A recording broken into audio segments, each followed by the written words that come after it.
कृपया सभी लोग ध्यान से सुने। बहुत बहुत मिनट के बाद कार्यक्रम संपन्न हो जाएगा। प्रतिष्ठान ये गवर्नमेंट पेंशनर्स वेलफेयर ऑर्गेनाइजेशन जनपद हरिद्वार की तरफ से श्री बीपी चौहान अध्यक्ष और जेपी 4 महामंत्री।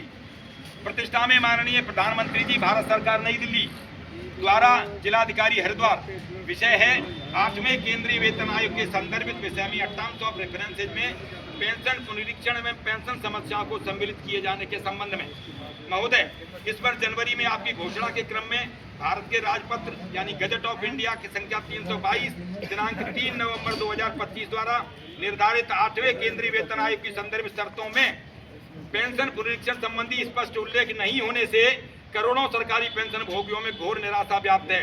इस गजट नोटिफिकेशन में पेंशन भोगियों को अवित्त पोषित गैर अंशदायी पेंशन भोगी बताया गया है, जिससे यह प्रतीत होता है कि अपने जीवन का सर्वश्रेष्ठ काल सरकारी सेवा में लगा चुकी एक पीढ़ी को सरकार ने राजकोष पर बोझ और वित्तीय भार के रूप में संदर्भित कर दिया है। यह दृष्टिकोण न केवल कृतज्ञता है अपितु कल्याणकारी राज्य के लिए अत्यंत अनुचित भी है। यह शब्दावली केवल शब्दार्थ का विषय नहीं है अपितु पेंशन भोगियों के प्रति सरकारी सोच में आए मूलभूत परिवर्तन को दर्शाती है। पेंशन भोगियों को अब दूसरों के करों पर निर्भर एक समूह के रूप में प्रस्तुत किया जा रहा है, जबकि वास्तव में उस प्रणाली के वैध हितधारक हैं जिसे उन्होंने निष्ठा और समर्पण के साथ गढ़ा और सहेजा है।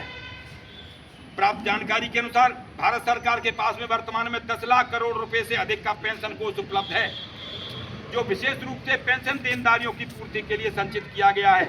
यह विशाल निधि इस तथ्य का प्रमाण है कि पेंशन व्यवस्था अवित्त पोषित नहीं है और यह केवल करदाताओं की कृपा पर निर्भर भी नहीं है।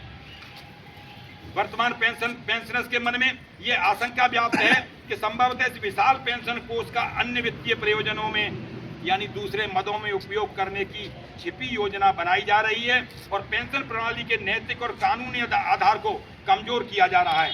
यदि ऐसा हुआ तो यह न्यासी दायित्व यानी फिड्यूशरी रेस्पॉन्सिबिलिटी का गंभीर उल्लंघन होगा और उन पीढ़ियों के प्रति विश्वासघात होगा जिन्होंने देश की सेवा इस आश्वासन के साथ की कि उन्हें सेवानिवृत्ति के पश्चात में सुरक्षित जीवन मिलेगा।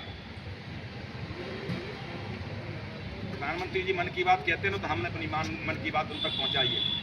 वित्त अधिनियम 2025 इसे प्रतिगामी प्रभाव से लागू किया गया, पीछे से लागू किया गया है, इन आशंकाओं को और भी दृढ़ करता है। इसका समय और प्रतिगामी स्वरूप यह संकेत देता है कि शायद न्यायिक रूप से संरक्षित पेंशन धारकों को कमजोर करने तथा राजकोषीय अनुशासन की आड़ में तर्क संगत ठहराकर भविष्य की पेंशन संशोधन प्रक्रिया को रोकने का प्रयास किया जा रहा है।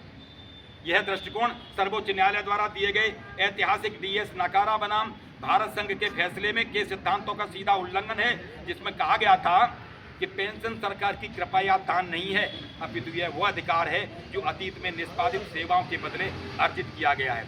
जब वेतन संरचना में परिवर्तन होता है तो पेंशन संशोधन भी आवश्यक है, अन्यथा पेंशन भोगियों के बीच असमानता उत्पन्न हो जाएगी। यह नकारा निर्णय सरकार को यह निश्चित करने का संवैधानिक दायित्व देता है कि सेवानिवृत्त और कार्यरत कर्मचारियों के बीच समरूपता बनी रहे तथा पेंशन का समय समय पर पुनरीक्षण किया जाए।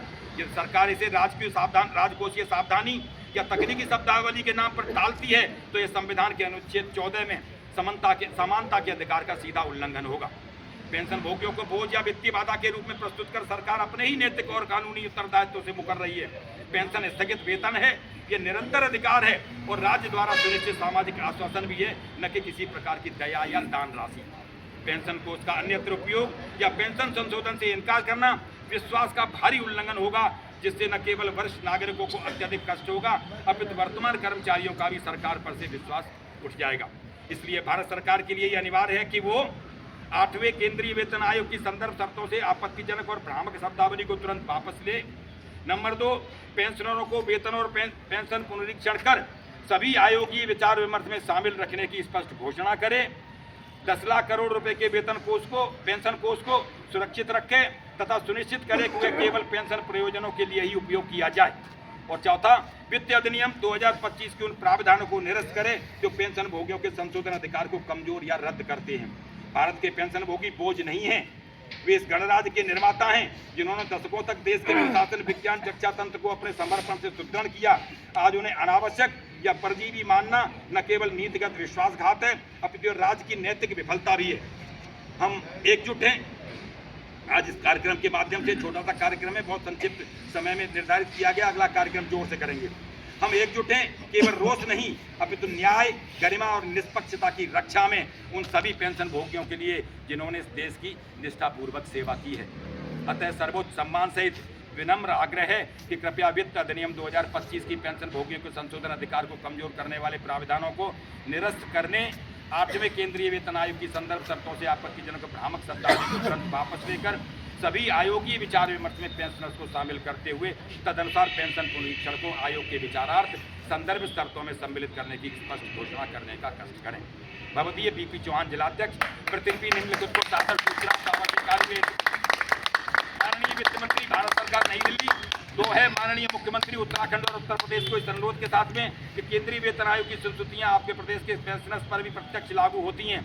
अस्तु उपरोक्त तथ्यों पर शासन स्तर से संस्तुति प्रेषित कराने का कष्ट करें। इसमें बताऊंगा इस बिंदु पर भी जिलाधिकारी हरिद्वार को 4 प्रतियों में अनुरोध के साथ कि कृपया ज्ञापन माननीय प्रधानमंत्री जी, माननीय वित्त मंत्री जी, माननीय मुख्यमंत्रीगण को प्रेषित करने का कष्ट करें। जेपी चहर महामंत्री। ये ज्ञापन है 5 कॉपी महोदय, इनको अनुरोध है हमारा कि संस्तुति सहित भिजवाएंगे, इसको प्रेषित करेंगे। भैया चित्र और आ जाइए, गाड़ी ले आना।